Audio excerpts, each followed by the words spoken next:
Kunihi kamauna I ka laie o wai ale ale la I wai lua. Hu kia ela I ka lani ka papa a wai o ka waikini. A lai ia ela e no nalo ka ipu haa ka laula mauka o ka pae. Mai paa I ka leo he ole ka he mai e. Aloha mai kākou o wau o Candace Galla o wahine kapu Galla no Hawaii mai au. He polopeka kākou ma ke kula nui o Kolumepia Pelekania. My name is Candace Galla o wahine kapu Galla, and I'm from the island of Hawaii. And I want to acknowledge that I'm a guest here on the traditional, ancestral, and unceded territory of the Halkamina Musqueam-speaking people. And it's an honor for Mark and I to present our co-keynote presentation today on Digital Futures Indigenous Language Revitalization in the 21st Century. So with this Futures Forum, we've talked about documentation, archiving, and today we'll briefly share with you some of our experiences and some of our work involved with language revitalization, specifically thinking of the future. Once we have our materials archived or digitized, what are the possibilities we have in our communities? So if you don't mind, I'll go ahead and have a seat now.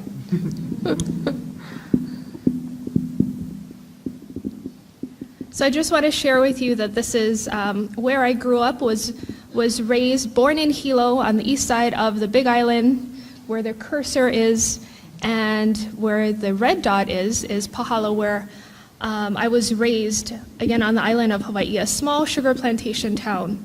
The picture below is a beach where I consider is my home, Puna Lale, Black Sand Beach.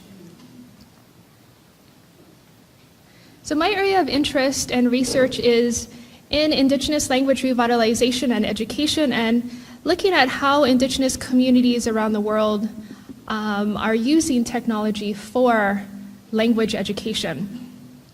So I have this quote here, I won't read it, but I was very interested in this, not since I was a young child. Maybe I should say that Hawaiian is not my first language. Hawaiian wasn't used in my home, although my mom is a kumuhula, hula master, and so with hula I was able to learn Hawaiian informally through our performative arts. And while I was at University of Arizona, I became interested in seeing or in learning about language revitalization. I learned Hawaiian when I learned Hawaiian formally when I attended Kamehameha schools beginning in 7th grade. And I moved to the island of Oahu to attend this school. So I boarded there for 6 years. And that was where I learned Hawaiian formally for the first time. So I'll share with you maybe some of the technology initiatives that has been going on in Hawaii for maybe the last 20 or so years, but also some of the new technology or maybe the new initiatives that's been happening. We only have a short amount of time, and I want to give Mark enough time to present on his work as well. So I'll quickly go through this. So for over, I would say 2 or 3 decades, we've had Microsoft and Apple's support, maybe at varying lengths.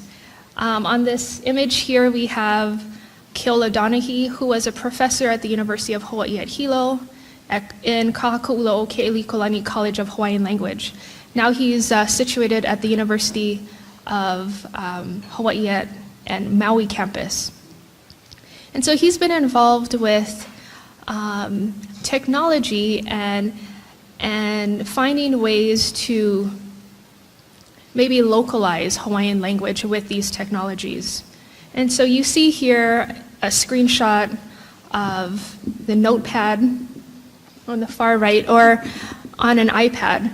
And you see as we start typing in Hawaiian, you see that they're autocorrecting, or it's autocorrecting there. And so for quite a while now, when you buy these software programs or Microsoft Word, or sorry, Office, Hawaiian is embedded with that. So you don't necessarily need to install a separate keyboard or a different Hawaiian font in order to see Hawaiian language. So Killa Doneghy has been a huge part of that movement. We also have Google, where you can search in Hawaiian. I chose this screenshot just to show you what it sort of looks like. And I share this with my students, and you see the image at the top. Of course, you can search in English or Hawaiian, but the buttons right below appears in Hawaiian. So the image, the button right below it says, Huli Yao Google, so search in Google. So maybe we don't necessarily know what that means, but we have an association with it because we all use Google. Most of us use Google, and we can apply that. And the next one, I think, says Laki Pahau. Do we all know what that means? What's that? I'm feeling lucky, right? And I don't think I've actually used that button before. But again, being familiar with the Google search engine, we can associate with what that means. When we do search in this Google Hawaii, you see these different search features at the top, and that's translated in Hawaiian. But again, the search results come back in English unless the website is in Hawaiian. More recently, we have something, we have Google Translate, and I have screenshots of here as well. You notice at the very top, the top image, translating from Hawaiian to English, and this was something, a short phrase, e ola mau ka olelo Hawaii. So may the language or Hawaiian language live on. And then I translated, or I included a Hawaiian phrase at the very beginning or sentence introduction that I gave you, aloha mai kako, and you can see it there. But you look at the English translation, it's not quite robust yet. And so people need to correct Google Translate so that when people do actually use this for translation purposes, it provides an accurate response.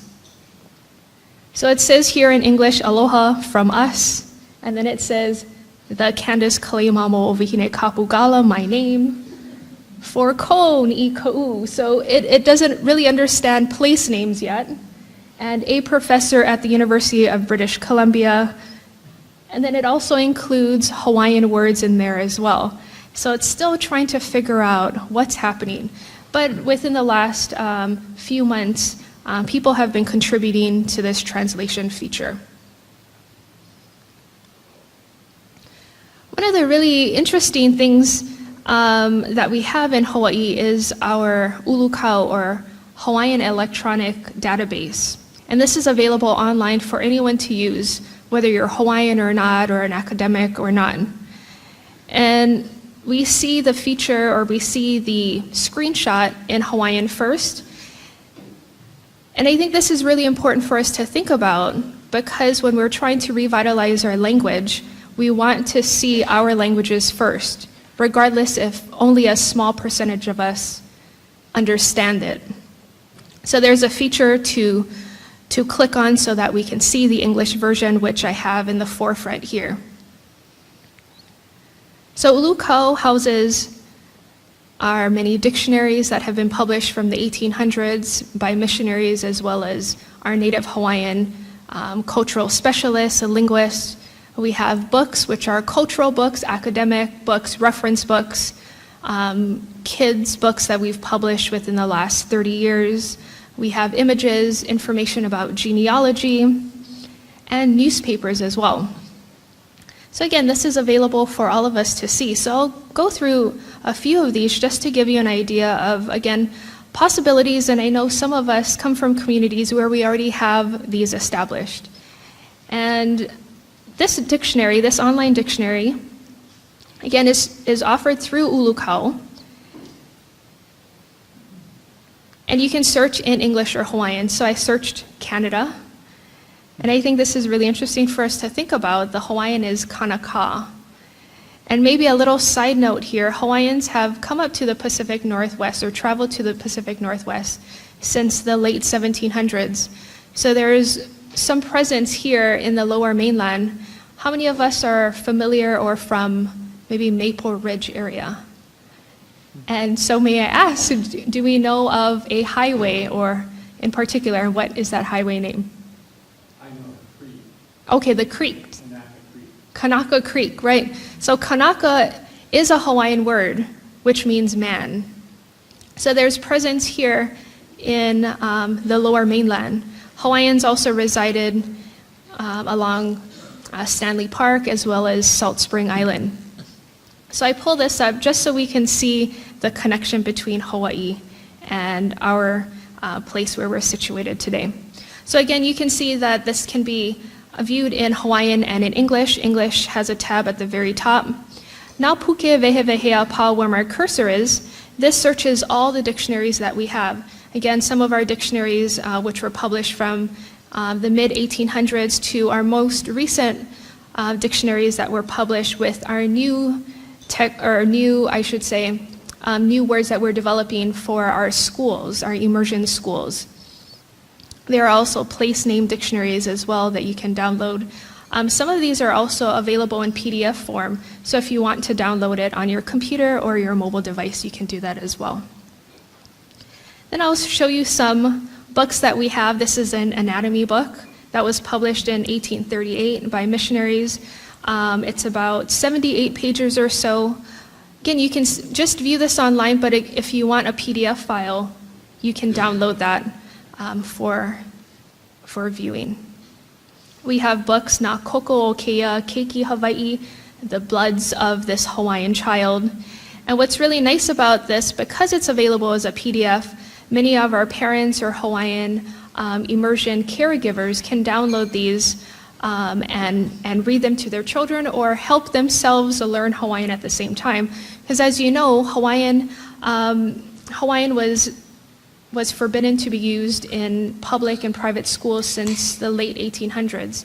And so it wasn't until 1986 where a law was repealed saying that we can include or we can teach our Hawaiian children, or children in general, in Hawaiian medium. So many of our parents or grandparents do not speak Hawaiian or don't know Hawaiian, and so we have these references and or resources for them at their fingertips. Again, only if they have access to our technology. We have also another project that has been ongoing. And this is, again, a screenshot in Hawaiian first, and then in the background you can see it in English. In Hawaii, we had over 100 different Hawaiian language newspapers.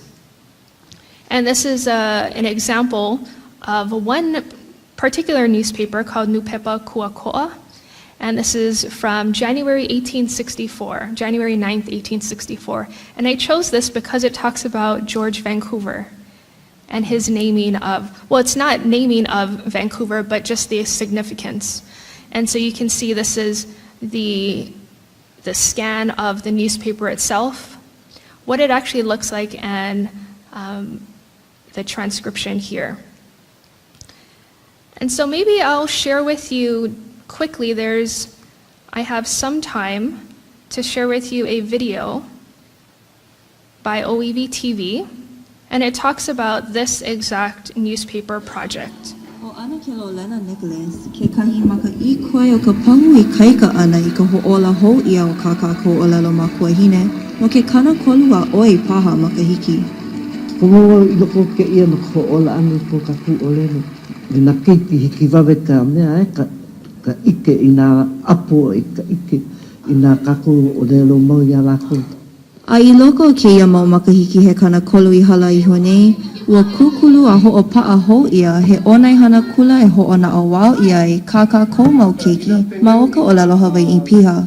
Ua haiwo ia o kou no ke kai o lalo no e au, I ka o lalo no ke ola, I ka o lalo no ka make. O ke kahi kumu waiwai nui ko'i o ke ia kukulu hou ana, o ia hoi na au he ho'okai haneli I wakalua kumalima kau kani o na Nupepa Hawaii I kahiko I paa ia ma vaino ka makahiki 18 kana 10 I ka makahiki 19 kana 18. Mai loko mai o keia mau nupepa ma leila no ke kuana ike a kakoi nei. Ho'ohana ia keia mau olelo a o ia I hiki ina ke kike apopu I ke kuana ike a me ka olelo o ka wakahiko. E ola I ka olelo o Hawaii. He akia, he e heu. Ke mana nui nei, na hana e ola hou mai ia, I keika hou mai ia ka olelo Hawaii. E na he hapa wale no ke la ina a ole ho kuli ia ho pili ia I ke kahua kahi ilo a mi I ke la olelo me ka ike. A aia no ka ike maloko ala o leila. A ke pau I kaika nei a no o pua kea makahi papahana e imi ana I ke kiko a ma lama kiko hoe aku I keia mau nupepa. Ina holo mua ke ia hana he ka nauno kaukani a oia ka huina nui I loa makalima I ike ia ke ki'i. Aia no ke kei mau au koe a ale I pai ia makalola a ale pai ia ma ke ki'i kuhelu. O ike ku o koa, he pu ali iau na ano kanaka like ole mai ke kaya ulu mai, e komo alu like ana ma kia ki ina hana o ke kiko hou ana, iwa mau au nupepa nei he mau kaukani, I loko o ke ia makahiki I hala iho nei. Ka la kana kolu kumama kahi o iulei, e pau ana ke ia hana me ka lehu ka ho ili ana I na whaila o na au nupepa. Ai ka la iwa ka lua kumawalu o noe mapa. Ka la koa, ho lele ia ka huina holo o koa I ka punai wele. Ka nauno kaukani au. He la koi ka la ku o koa o ka makahiki 18 kana 13 ma ko Hawaii mo o kala, o iai o ka la ia I ho oia ia I ko Hawaii ano ku o koa a ku ka awale mai na aupuni e ae. Ma ke ia po ia pili e kupu ai ke kahi kumo e ko ia ia la, o iai o ka la palena pau ia no ke ia papahana nupepa, a ka he ho o kahi ho kumo e koe mai ana. O ka la ku o koa, ka la hanau o lolena. Holy lahanau ia ana ke lolena. Holy lahanau ia oi. O lolena ke kahi o na hoa pai helu e kahi. Kona po e hoa apau ka po e kama aini aia. Huki oia ia lako, me ko olelo. Pono oi komo I ke hana he mea ko I ke ia. A oiai a ole o ana ke he kanaka e noi ana I na ano mea like ole, he ho o kahi wale no noi nui kana ma ke ia laha nau ana. Oia hoi, ke kōkua ana mai I ko I ke kuokoa ma ka ho o ko I ka pahu hopu nui. He mea vai ke ia ia kako apau na po e holo he mei nei, e komiroko ke ia, a kokua mea kako. No kako ke ia ke paipai ni wa ia uku e komiroko ke ia hana nui. Ike wau ka koi o ke papahana. He nui a vai na mea I hana ia na po e kupuna I kua I hala. Aole mako ike, ale da po e pahe nui aole ike kolaku hana I ke la waa.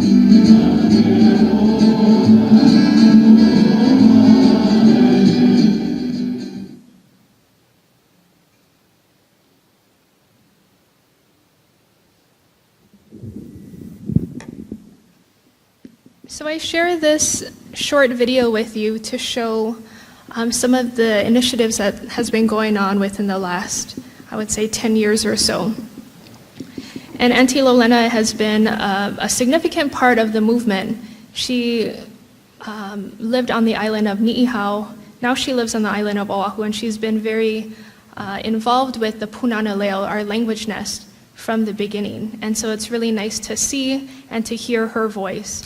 Another professor that you saw there is Puakea Nogomeyer, who's not Hawaiian, but has been involved with Hawaiian language for many, many decades. And so this is one of his initiatives that he's taken on. I also want to share with you very briefly Kaleo Hawaii. This is a program that Dr. Larry Kimura, who's pictured in the right, and some of us have maybe heard his name before or have met him in different conferences around language revitalization. He was involved with the KCCN radio station and a program called Kaleo Hawaii, where he wanted to bring in our elder speakers of Hawaiian language and record them. And so this is a radio program that he was involved with from 1972 to 1988. These recordings were made available, but only through the university. And this year, through a grant, they're able to digitize all of these recordings, and these are 417 recordings from 7-inch reel-to-reel tapes, and they're making it available online. So the first few episodes will be available hopefully soon, with everything up hopefully by the end of the year. So this is a really great initiative, and this is something that Larry Kimura wants so that everyone, the public, can hear the voices of our kupuna or our elders. When we think of our documentation and records that we've had for centuries, we need to think of how we're actually using it for language revitalization and language education if we want to promote and perpetuate our language. Because Hawaiian is available online, I'm able to continually learn and to access these resources wherever I am. I lived in Arizona for over 10 years, and I've been here now in BC for more than 5 years. And so these digital resources have afforded me this opportunity to continue my learning. And actually, before coming here today for this presentation, I just got off teaching Hawaiian language to my mom's halau, they're her hula students. And you see pictures here of her halau or haumana, her hula students learning kunihi kamauna, an oli or a chant that I just did at the beginning of my presentation, as well as keiki girls learning Hawaiian language as well. And so this is something that I've been doing for a few months now, because Hawaiian language is an intricate part of hula. Without Hawaiian language, hula doesn't exist. And just very briefly, I'll go through one more slide. Thinking of technology and how we promote our languages in various ways and various modes. I often like to say that we need to think of our languages or treat our languages with just as much maybe respect, I'll put it in quotes, as English or other world languages. Wherever we see English and or French or Mandarin, we should see our indigenous language as well. The Bank of Hawaii has afforded us, Hawaiians, when you go to the ATM, you can choose to see or to interact with the ATM in Hawaiian language. So this is something maybe we don't necessarily think of when we think of technology. Maybe we're just thinking of our handheld devices or our laptops or our computers. But we have to think of technology in broader scale and broader terms. So with that, I'll leave you with me ke aloha and mahalo nui. Thank you very much.